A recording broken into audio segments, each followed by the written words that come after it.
If you're tired of the usual rice and stew combo, this quick chicken curry sauce will save your day. It's spicy, colorful, and comes together in about 10 to 15 minutes, perfect for a quick meal. And the best part, you can swap your chicken for beef or even boiled eggs. Whatever you have at home will work perfectly. The first step is to season your chicken with ginger, garlic, bay leaf, seasoning cubes, salt, curry, and thyme. What's a chicken curry without curry? I'll be using my homemade ginger garlic paste, so if you have one, feel free to use it. What we're going for is a nice, tasty stock, not a dirty one, so you don't want to overcrowd your chicken with too many powders. I'm also using soft chicken today, so it wouldn't take long. 10 minutes, our chicken will be ready and our stock will be good to go. We're using carrots, green peppers, scotch bonnet peppers, and onions as our vegetables. Whatever vegetables you have would work just fine.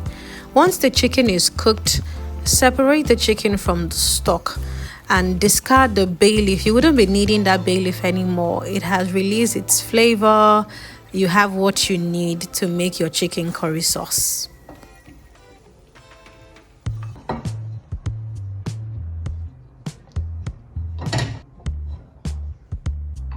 In the same pan, add some groundnut oil, some sesame oil to flavor your oil, and fry your aromatics. That would be onions and scotch bonnet peppers.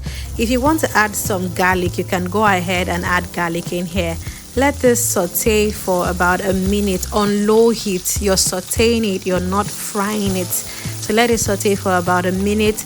Once that is done, you can add your other vegetables.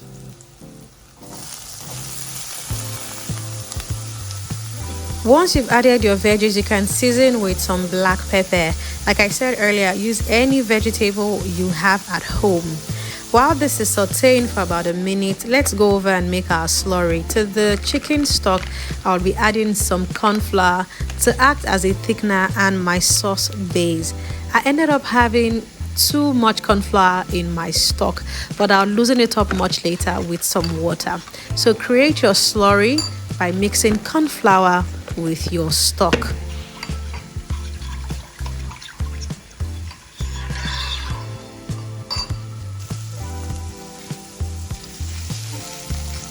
Our veggies have been sauteing for about a minute now, and it's time to go in with our chicken slurry stock. Once you add that into your pan, you want to stir to make sure every ingredient is well combined. I have some sweet chili sauce that I'll be adding into this sauce. If you have it at home, feel free to use yours. I'll also be adding some oyster sauce. If you have, feel free to use it. If you do not have it, it is fine. You can still make the stock without oyster or chili sauce. Once you have poured that in, you want to stir nicely. I mentioned earlier that I used way too much corn flour, so I have to loosen this stock up with water. Like I said, I'm not making so much. I want it to have just a nice thick consistency without being too thick or too watery.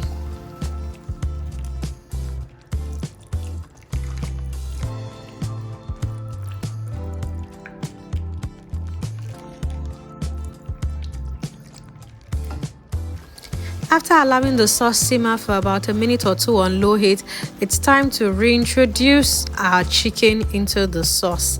Introduce your protein in here. If it's eggs, if it's beef, if it's chicken, this is the time to add it in. I also had some sesame seeds at home. I decided to put it into my sauce. If you have sesame seeds, you can introduce it into your sauce. If you don't, you can totally skip this process. Allow this steam for about 2 minutes, and that's it. Literally, your sauce is done. You can pair this with rice, with pasta, with sweet potatoes, anything you want to eat it with. It goes beautifully. If you'll be trying this recipe, let me know what protein you would use. Do not forget to like and subscribe. I'll see you in my next recipe. Bye for now.